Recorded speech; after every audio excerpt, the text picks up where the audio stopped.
ॐ भद्रं कर्णेभिः शृणुयामदेवाः भद्रं पश्येमाक्षभिर्यजत्राः स्थिरैरङ्गैस्तुष्टुवांशस्तनूभिर्दशेमदेवहितं यदायुः स्वस्ति न इन्द्रो वृद्धश्रवाः स्वस्ति नः पूषा विश्ववेदाः स्वस्ति नस्तारक्षो अरिष्टनेमिः स्वस्ति नो बृहस्पतिर्दधातु। ॐ शान्ति शान्ति शान्तिः। शङ्करं शङ्कराचार्यं केशवं बादरायणं सूत्रभाष्यकृतौ वन्दे भगवन्तौ पुनः पुनः। ईश्वरो गुरुरात्मेति मूर्तिभेदविभागिने व्योमवद्व्याप्तदेहाय दक्षिणामूर्तये नमः। ॐ शान्ति शान्ति शान्तिः। अथर्ववेदीय मांडुक्य उपनिषद पर विचार किया जा रहा है। इसमें अष्टम मंत्र का विचार करना आरंभ किया गया। तो यहाँ पे बताया गया कि जो तत्व ज्ञान में समर्थ है, जो विचार कुशल है, उत्तम अधिकारी और मध्यम अधिकारी, उनके लिए अध्यारोपापवाद के माध्यम से पारमार्थिक तत्व का निरूपण किया गया। अभी जो तत्व ग्रहण में समर्थ नहीं है, ऐसे जो निकृष्ट अधिकारी है, निम्न कोटि वाले, तो उनको आत्मा के ध्यान करने के लिए, आत्मा के ध्यान का विधान करने के लिए आरोप ध्यान, वही मतलब अहंग्रोपासना ले लीजिए। अहंग्रोपासना के लिए आरोप दृष्टि का आलंबन लेकर के ओंकार के माध्यम से निरूपण किया जा रहा है। तो ये वह जो आत्मा है अध्यक्षरम यानी अक्षराभिन्नम, अक्षर से अभिन्न है, और अधिमात्रम, और वह ओंकार अक्षर कैसा है? अधिमात्र, मात्रा के सहित वर्तमान है, मात्राओं से विशिष्ट है। 3 मात्राएं प्रसिद्धि है, अकार उकार मकार। तो आत्मा के पाद और ओंकार की मात्राएं दोनों में समानता, पाद ही मात्रा है, मात्रा ही पाद है। तो क्या क्या मात्राएं है? अकार उकार मकार। तो दोनों में अत्यंत अभेद दिखाने के लिए 2 बार दे दिए, पादा मात्रा मात्रास्य पादा, व्यतिहार करके द्विर्बद्धम सुबद्धम भवत, 2 बार गांठ लगा दिए तो अच्छे से गांठ लग जाती है। एक ही गांठ मारो तो गांठ जो है खुलने का खतरा रहता है, तो 2 बार गांठ मार लेना पड़ेगा। इसलिए पादा मात्रा मात्रास्य पादा, ओंकार की मात्राएं आत्मा के पाद है, आत्मा के पाद ही ओंकार की मात्राएं हैं। तो क्या क्या मात्रा? अकार उकार मकार। देख लीजिए।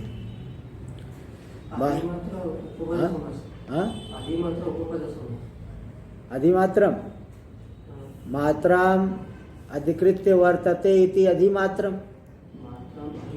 हाँ, जैसे आत्मनि अधि अध्यात्मम होता है ना, वही अव्ययी भाव समास। हाँ, तो वहाँ तो विभक्ति अर्थ में होता है। हाँ, तो विभक्ति या मात्रायाम अधि, तो मतलब मात्रा को विषय बना के वर्तमान, मात्रा के सहित है। तो ये अध्यात्मम जैसे बनता है, ऐसे अधिमात्रम बन जाएगा। चलिए देखिए भाष्य में, अविधेय प्रधान ओंकारस चतुष्पाद आत्मा इति व्याख्यातो। अविधेय की प्रधानता वाला जो ओंकार है, वाच्य चतुष्पाद आत्मा, उसकी प्रधानता वाला अविधेय, अर्थ की प्रधानता वाला जो ओंकार है, चतुष्पाद आत्मा, ऐसा कहा गया। और ऐसा जो ओंकार, यह सोयम आत्मा, तो चतुष्पाद आत्मा कहा गया, वह यह आत्मा है अध्यक्षरम, अक्षरे इति अध्यक्षरम। अक्षर में अक्षरा से अक्षरा भिन्नम, अक्षरम अधिकृत्य, अक्षर को प्रस्तुत करके उसका वर्णमान अभिधान प्राधान्येन वर्ण्यमानो अध्यक्षरम, अभिधान वाचक की प्रधानता से वर्णन किया जा रहा है आत्मा को, इसलिए अध्यक्षरम हो गए। अध्यक्षरम का तात्पर्य अर्थ 3 नंबर टिप्पणी में दिया, अक्षरा भिन्न इति यावत, अक्षर से अभिन्न है, ओंकार से अभिन्न यह आत्मा है। वाच्य वाचक में अभेद होता है तो शुरू में ही बता दिया गया है। वाच्य जो है वाचक जो है वाच्य वाचक से भिन्न नहीं होता है, ये सब पहले ही बता दिया है। इसलिए ओम इत्येतदक्षरम इदम सर्वम तस्योपि व्याख्यानम भूतम भवत भविष्यति इति सर्वम ओंकारे एव, सब कुछ ओंकार ही कह दिया ना, पहले भी कहा गया था। तो मतलब जो अर्थ है शब्द से अतिरिक्त नहीं होता है। टीका में देखिए, अध्यक्षरम इत्येतद् व्याकरोति अक्षरम अधिकृत्य अभिधान प्राधान्येन वर्णमानो, अक्षर को विषय बना करके अभिधान की प्रधानता से आत्मा का वर्णन किया जा रहा है, इसलिए आत्मा हो गया अध्यक्षरम अक्षराभिन्न, अक्षराभिन्न समझ लेना। अध्यक्षरम इत्यत्र किं पुनस्तद अक्षरम, अक्षर से अभिन्न है तो अक्षर कौन है, किस अक्षर की बात कर रहे हो? 2.5 अक्षर का ज्ञान नहीं है तुम्हें, बोल देते हैं, और क्या जानोगे?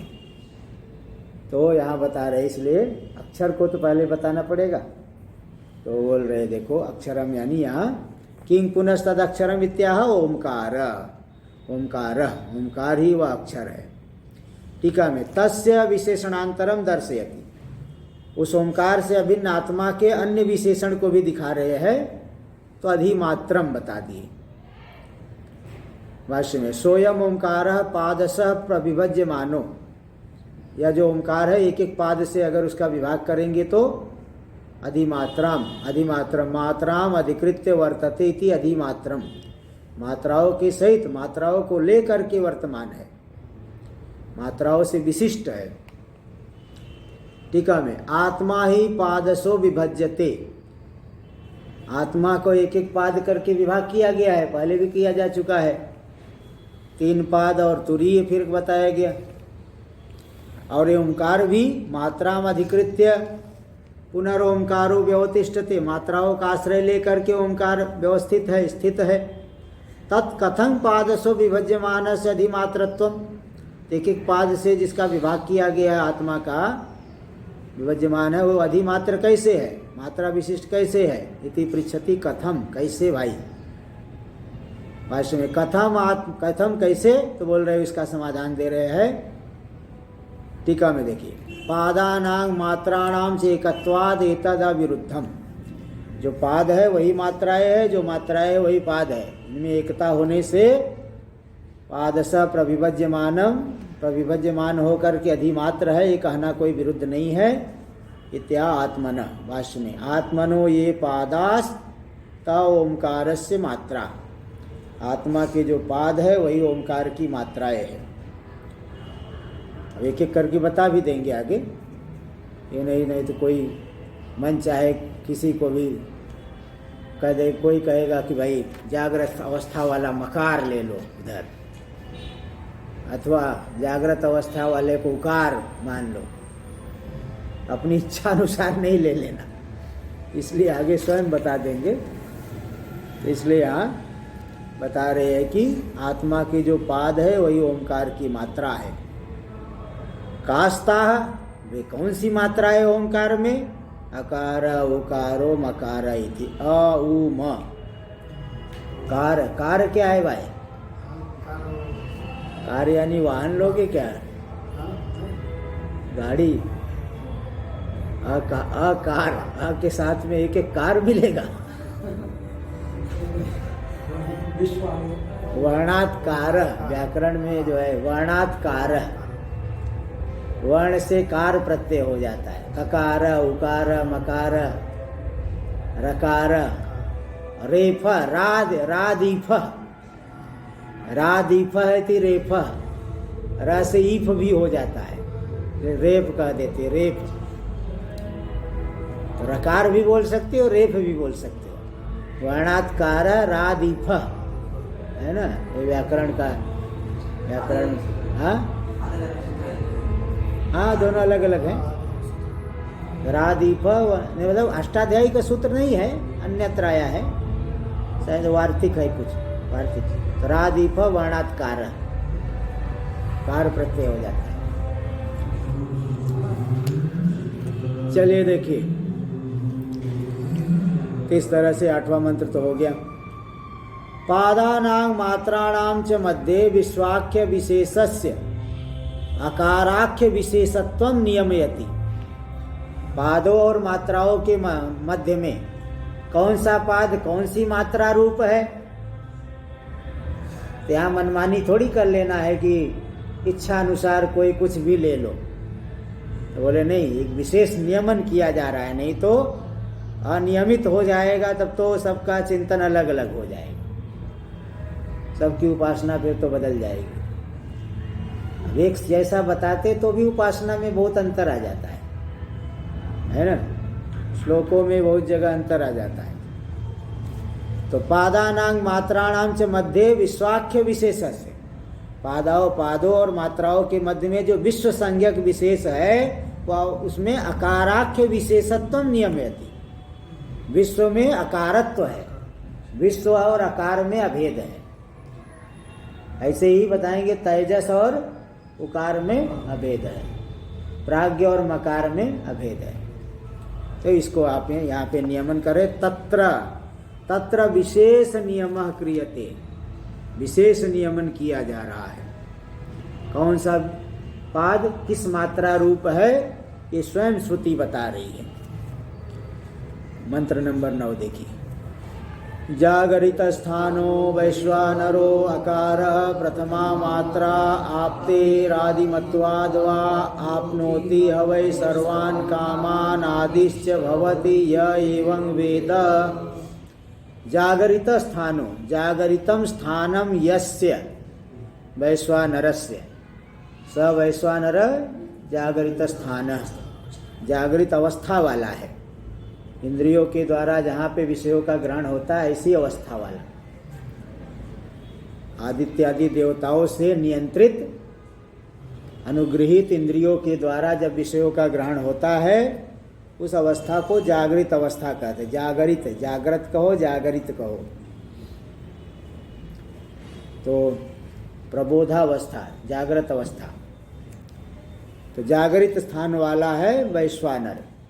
यहाँ जो है समष्टि व्यष्टि का अभेद करके दिखा रहे। वैश्वानर से अभिन्न जो विश्व है वह जागृत स्थान वाला है, और वह वैश्वानर विश्व क्या है, अकार मात्रा हो गया। अकार प्रथमा मात्रा।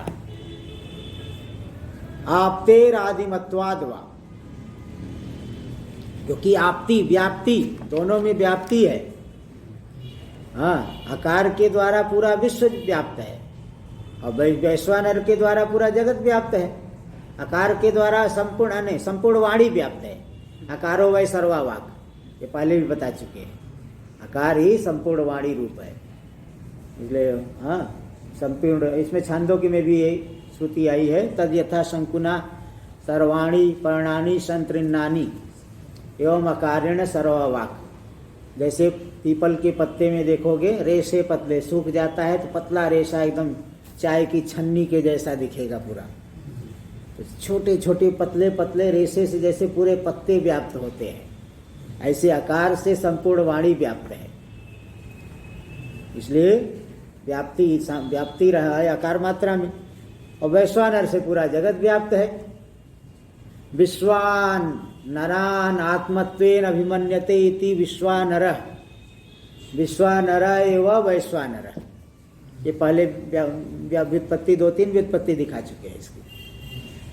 विश्वश्चासौ नरश्च इति विश्वे चे नराश्च इति विश्वानर, विश्वानर एवं वैश्वानर। तो विश्वान नरान आत्मत्वेन अभिमन्यते इति विश्वानर, विश्वानर एवं वैश्वानर। संपूर्ण नरों को आत्म रूप से जो मानता है वही वैश्वानर है। तो वैश्वानर की व्याप्ति पूरे जगत में है। आपती की समानता होने से देखिए, तो देखिए भाई, विश्वानरान आत्मत्वेन अभिमन्यते इति विश्वानर विश्वानरयो वैश्वानर। तो आपती की समानता, व्याप्ति की समानता है, इसलिए वैश्वानर ही प्रथमा मात्रा है। और आदिमत्वाद्वा, आदिमत्ता भी प्रथम, तीनों मात्राओं में आकार प्रथम है और तीनों अवस्थाओं में जागृत अवस्था पहले है, वैश्वानर पहले है। स्थूलता से, स्थूल से सूक्ष्म की तरफ जाओगे तो वैश्वानर पहले है। इसलिए आदिमत्वाद्वा, आदिमत्व मतलब प्राथम्य है दोनों में, आकार मात्रा में और वैश्वानर में, दोनों में प्राथम्य है। इस तरह से आकार मात्रा और वैश्वानर की एकता का जो चिंतन करेगा उसे क्या मिलेगा? आपनोति हवै सर्वान कामान आदिश्च भवति य एवं वेद। दोनों में व्याप्ति गुण है ना, आपती गुण है।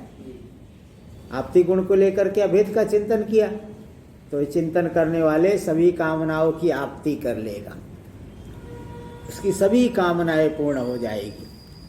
जो खाना चाहे वो खा सकता है, जहाँ जाना चाहे वहाँ जा सकता है, सब यथा कामचार हो जाएगा। आदिश्च भवति, आदि प्रधान हो जाएगा। सबके मध्य में जो है प्रधानता आ जाएगी। कई बार ऐसा होता है कि जो कहीं सभा हो रही है, जो बाद में आया उसको देख करके सब खड़े हो जाते हैं। सभा में तो लेट में पहुंचा तो सब खड़े हो गए। कोई कोई सोचता है यही सबसे बड़े महापुरुष है क्या? वो लेट से आए और सम्मान में खड़े ही हो जाते हैं, तो दूसरे को लगता है यही सबसे बड़े महापुरुष है, क्योंकि इनके आने से सब खड़े हो गए। थोड़ा सा प्रणाम कर लेते, सब अभिवादन हो जाता है। तो यहाँ देखो, आदि वास्तव में आदि हो जाएगा, सबके मध्य में प्रधान हो जाएगा। साधक जो है श्रेष्ठ है, साधना करने वाला श्रेष्ठ होता है। बाकी लौकिक व्यवहार तो बहुत लोग करें, लेकिन जो साधना करने वाला वही श्रेष्ठ होता है। इसलिए आदि भी हो जाएगा, सबके मध्य में प्रधान हो जाए। यह एवं वेद, जो आकार मात्रा और वैश्वानर की एकता का चिंतन करता है उसे ये फल मिलेगा। भाष्य में देख लीजिए, भाष्य में तत्र विशेष नियम क्रियते, विशेष नियमन किया जा रहा है। जागृत स्थानो यह, जो जागृत अवस्था वाला है, स ओंकार से आकार, ऐसा वैश्वानर ओंकार का आकार प्रथमा मात्रा रूप है। केन सामान्य ने, किस समानता को लेकर के? अब टीका में देख लीजिए। विश्वाकारयोर एकत्वम, विश्व और आकार में एकता जो आप बता रहे हो, तो सादृश्य सती आरोपयितुम शक्यम, दोनों में कुछ न कुछ सादृश्य होगा तभी दोनों की एकता बता सकते हो। सादृश्य नहीं तो कैसे एकता होगी?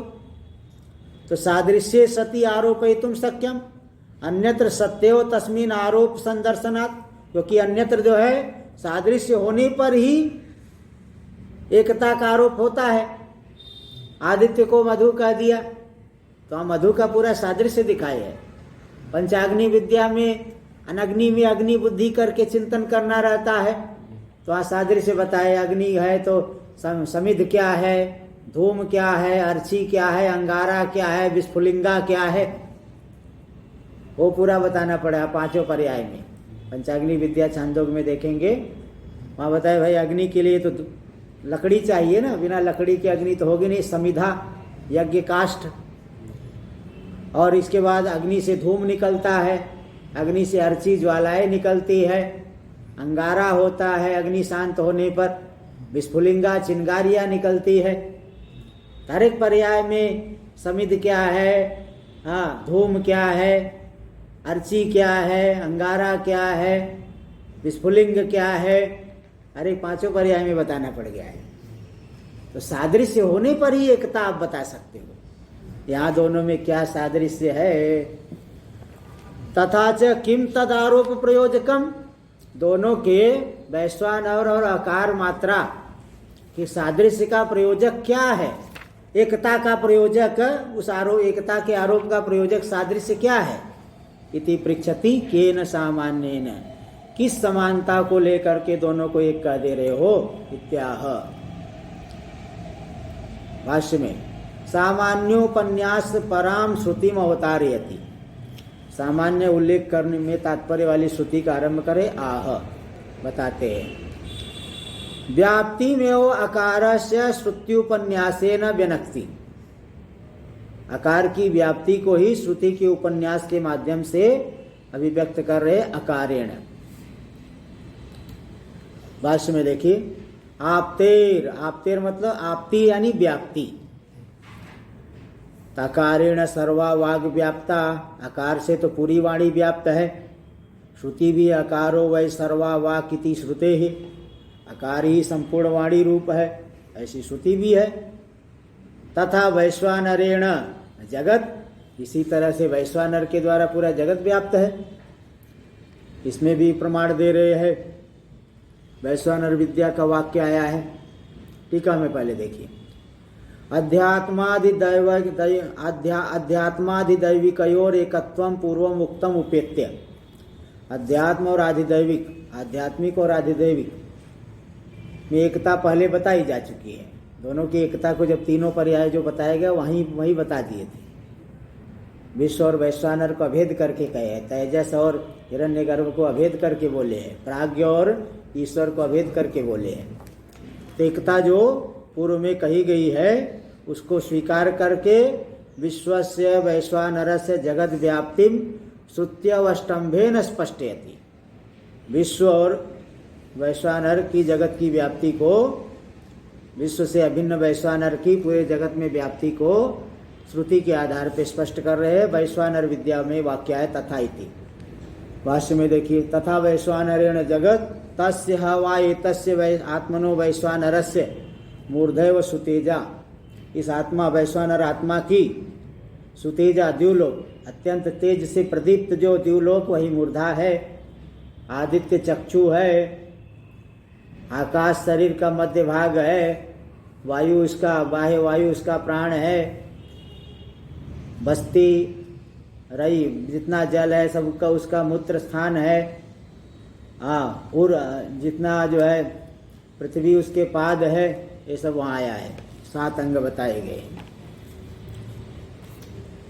तो यहाँ पे, इसलिए उसके द्वारा पूरा विश्व व्याप्त है इति श्रुते। टीका में किंच सामान्य द्वारा वाच्यवाचकयोर एकत्वम आरोप्यम न भवति, तयोर एकत्व से प्रागेव उक्तत्वात्, सामान्य के माध्यम से वाच्य और वाचक में जो एकत्व आरोप्य नहीं होता है, क्योंकि उनकी एकता तो पहले ही बताई जा चुकी है। इत्याह विधानेति, क्योंकि इन दोनों वाच्य वाचक की एकता तो ये आरोपित क्या है, तो पहले ही बताया जा चुका है। पहले दोनों एकता तो बताई चुके कि ओम इत्येतद् अक्षरम इदम सर्वम तस्योव्याख्यानम, वहीं पे वाच्य वाचक की एकता बता दी है। आरोप्य नहीं हो तो पहले ही बताया जा चुका। अविधान है, इसी बात को बता रहे। अविधानाभिधेयोर एकत्वम च अवोचाम, अविधान और अविधेय में एकता तो हम पहले ही बता चुके हैं, इसलिए दोनों में एकता है। सामान्यांतरम आह, दूसरी समानता को दिखा रहे, दूसरा सादृश्य बता रहे। आदिमत्व, आकार आदि में है और वैश्वानर भी आदि में है, प्रथम है, प्रथम। तदेव स्फुटयति तथैव, भाष्य में आदिरस्य विद्यते इति आदिमत, यथैव आदिमद अकाराख्यम अक्षरम, जैसे आकार रूपी अक्षर आदिमत है, प्रथम है। तथैव वैश्वानरस, उसी तरह से वैश्वानर भी तीनों के मध्य में प्रथम है। अकाराख्यम अक्षरम तथैव वैश्वानरस, तस्माद् वा सामान्यादि, समानता को लेकर के भी अकारत्वम वैश्वानरस्य, वैश्वानर अकार रूप है। टीका में देख लीजिए तथैव तदेव उकारो मकाराचिति उभयम अपेक्षा प्रथम पाठात्, अ उ म मिलके ओम बनता है। तो उकार और मकार की अपेक्षा से पहले पाठ अकार का आता है, इसलिए अकार आदिमान हो गया, प्रथम हो गया। तो प्रथम पाठात आदिमत्वम अकारस्य द्रष्टव्यम। और विश्वस्य पुनरादिमत्वम तेजस प्राज्ञो अपेक्षा आद्य स्थाने वर्तमानत्वाद इत्यर्थ। तेजस और प्राज्ञ की अपेक्षा से पहले स्थान पे वर्तमान है विश्व, इसलिए वो भी आदि हो गया। तो दोनों में आदिमत्व समान है। उक्तस्य सामान्यंतरस्य फलम दर्शयति, ये जो समानता बताई गई इस अन्य समानता के भी फल को दिखा रहे। तस्माद भाष्य में तस्माद व सामान्याद अकारत्वम वैश्वानरस्य, इसलिए वैश्वानर अकार रूप हो गया, क्योंकि दोनों में दो समानता दिखा दिए और वाच्यवाचक में अभेद तो पहले ही बता चुके हैं। टीका में किमर्थम इत्थम सामान्य द्वारा तयोर एकत्वम उच्यते, समानता दिखा करके दोनों में एकता क्यों बताई जा रही है? एकता के लिए इतना एड़ी चोटी का जोर क्यों लगा रहे हो? पूरा दिमाग लगा दिए हो आप यहाँ पे, क्यों ऐसा इतना दिमाग लगा रहे हो? बोले इसलिए कि निम्न कोटि वाला साधक भी उपासना करके वह क्रम से मुक्त हो जाए। अंग्रो उपासना करेंगे तो क्रम से मुक्ति होगी। इसको बता रहे उच्यते तद विज्ञान से फलवत्वात्। तो सिद्धांति उत्तर दे रहा है एकत्व विज्ञान सफल है, फल वाली है। एकत्व रूप से जान करके उपासना करेंगे, उस उपासना का फल मिलेगा। इत्याह तद एकत्वेति भाष्य में तद एकत्व विदः फलम आह, इन दोनों की एकता को जानने वाले उपासक को क्या फल मिलेगा? फल को बता रहे हैं आपनोति हवै सर्वान कामान आदिश्य प्रथमश्च भवति, संपूर्ण पदार्थों को प्राप्त करेगा, संपूर्ण भोग्य पदार्थों की प्राप्ति करेगा और प्रथम हो जाएगा सबके मध्य में, महताम महान पुरुषों के मध्य में। ये नहीं कि चोरों के मध्य में एक नंबर का चोर इसलिए महताम दे दिए कि भाई दस्यु नाम प्रथमा दस्यु नाम प्रथमा नहीं, महताम महान पुरुषों के मध्य में आदि प्रथम हो जाएगा। चोर डाकुओं के मध्य में, झगड़ा करने झूठ बोलने वालों के मध्य में प्रथम नहीं होगा। तो महताम इसीलिए दे दिया। एवं वेद यथोक्तम एकत्वम वेद इत्यर्थ। यथोक्त एकता को जो जानता है वह संपूर्ण कामनाओं की प्राप्ति करेगा और प्रथम हो जाएगा, आदिमान हो जाएगा। टीका में देखिए सादृश्य विकल्पादेव फल विकल्प, सादृश्य के विकल्प से ही फल का यहाँ विकल्प किया जा रहा है। आदि आपती सा आपती को लेकर के आपतिमान हो जाएगा, संपूर्ण कामनाओं को प्राप्त कर लेगा। और आदिमत्व समानता को लेकर के चिंतन करने से प्रथम भी हो जाएगा, महान के बीच में प्रथम हो जाएगा, आदिमान हो जाएगा। इस तरह से प्रथम पाद और प्रथम मात्रा की एकता बता दी। द्वितीय पाद से द्वितीय मात्राया से एकत्वं व्यपदिशत, द्वितीय पाद और द्वितीय मात्रा की एकता का व्यपदेश कर रहे, कथन कर रहे स्वप्नेति स्वप्नेत्यादिना। मंत्र नंबर 10 स्वप्न स्थानस्तैजस उकारो द्वितीया मात्रा उत्कर्षाद उभयत्वाद वा उत्कर्षति हवै ज्ञान संतति समानस्य भवति नास्या ब्रह्मवित् कुले भवति य एवं वेद। स्वप्न स्थानस्तैजस, स्वप्न अवस्था वाला जो है, जो तेजस हिरण्यगर्भ से अभिन्न जो तेजस है, तो वह उकार रूप है, द्वितीय मात्रा। ओमकार की द्वितीय मात्रा उकार है, तेजस भी उकार रूप हो गया, द्वितीय मात्रा से अभिन्न है। क्यों? उत्कर्षाद उभयत्वाद वा, उत्कर्ष हो गया ना, पहले के बाद आकार से उत्कृष्ट उकार है। ऐसे तेजस विश्व से उत्कृष्ट है, जैसे जैसे स्थूल होता जाता है वैसे वैसे उत्कृष्ट माना जाता है। और सूक्ष्म स्थूल से सूक्ष्म होते जाएंगे ना, वैसे वैसे उत्कृष्ट माना जाता है। तो तेजस की अपेक्षा, विश्व की अपेक्षा तेजस उत्कृष्ट है, सूक्ष्म का अभिमानी है। भाई कारण से कारण तो श्रेष्ठ है ना, कारण से पहले सूक्ष्म निकलेगा, फिर स्थूल निकलेगा। इसलिए ये बता दिए उत्कर्ष, विश्व की अपेक्षा तेजस में उत्कर्ष है और आकार की अपेक्षा उकार में उत्कर्ष है।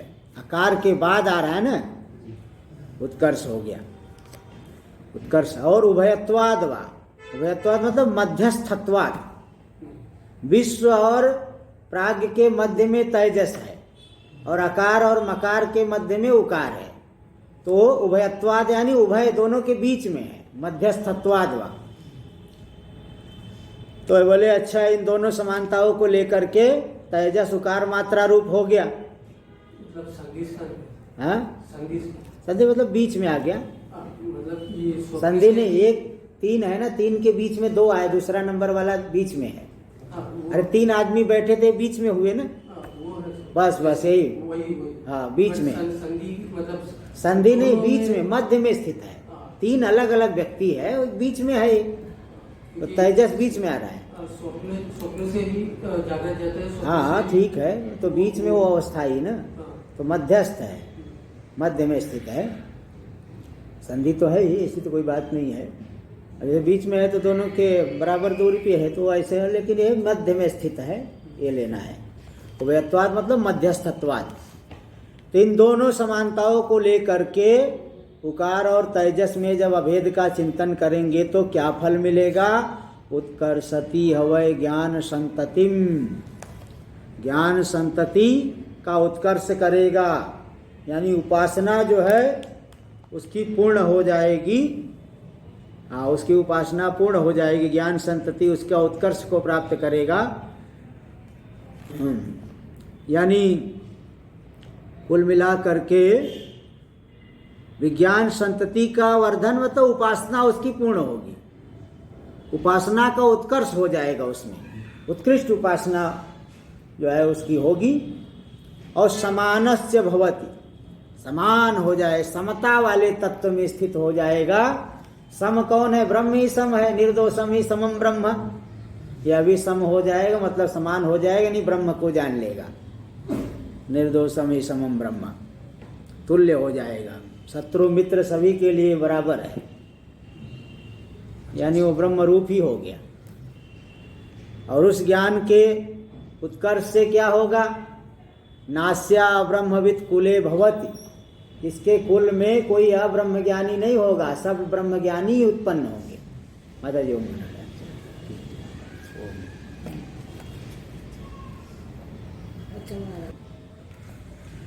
तो बता रहे, एक देखिए, नास्या ब्रह्मविद कुले भवत, इसके कुल में कोई अब्रह्मविद नहीं होगा।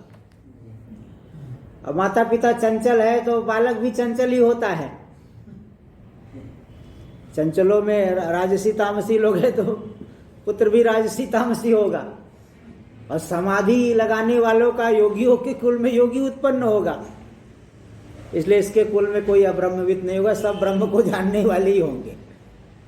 क्योंकि वृत्ति जब चंचल है, मन चंचल है, तो यानी हमारे शरीर के सभी धातुएं ही चंचल है। और सभी धातुएं चंचल है तो संतान भी चंचल उत्पन्न होगी। और जब व्यक्ति का मन समाहित है, शरीर शांत है ना, उसके कुल में जो होंगे बालक वो अभी शांत ही होंगे, साधक ही होंगे। इसलिए अस्य अब्रह्मविद कुले न भवति, इसके कुल में कोई अब्रह्म ज्ञानी नहीं उत्पन्न होगा, सब ब्रह्म ज्ञानी उत्पन्न होंगे। या एवं वेद, जिस जो इस तरह से उपासना करता है। भाष्य में देखिए,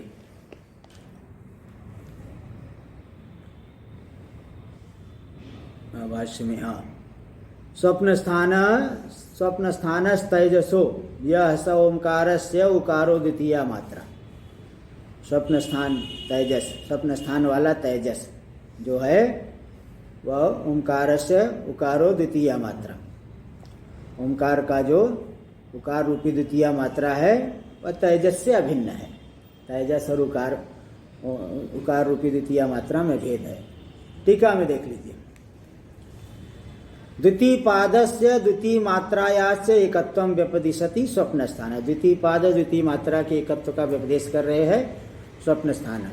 यथा प्रथम पादस्य प्रथम मात्राया से एकत्वम सामान्यं पुरस्कृत्य उक्तम, जैसे प्रथम पाद और प्रथम मात्रा की एकता, दो समानता को लेकर के दिखाई गई। तथा द्वितीय पादस्य द्वितीय मात्रा से एकत्वम सत्यो सामान्य वक्तव्यम, द्वितीय पाद और द्वितीय मात्रा की एकता भी समानता होने पर ही, सादृश्य होने पर ही कहना चाहिए। तद अभावे तदारोपायोगात्, सादृश्य नहीं है तो एकता का आरोप नहीं किया जा सकता है। इति पृच्छति केन सामान्य, इसलिए पूछ रहे किस समानता को लेकर के आप ये बता रहे हो, दोनों की अभेद को कह रहे हो। तो इत्या सामान्योपन्यास पूर्वकम एकत्वारोपम साधयति, सामान्य के उल्लेख पूर्वक एकत्व आरोप को सिद्ध कर रहे आह बताते हैं। उत्कर्षात्, पहली समानता उत्कर्षात्, उत्कर्ष है। क्या उत्कर्ष है स्वयं बता रहे, देखिए टीका में पहले देखिए। अकारस्य सर्ववाग व्यापकत्वेन उत्कृष्टत्वस्य स्पष्टत्वात्, बोले आकार तो संपूर्ण वाणी में व्याप्त है, संपूर्ण वाणी का व्यापक है, इसलिए आकार तो उत्कृष्ट है, ये बात तो स्पष्ट है, स्वयं श्रुति भी कहती है। लेकिन उकार उसकी अपेक्षा उत्कृष्ट कैसे है? उकार में उत्कृष्टता कहाँ से आ गई इतनी? आकार तो सबसे बड़ा है, उकार उससे बढ़ करके कैसे हुआ?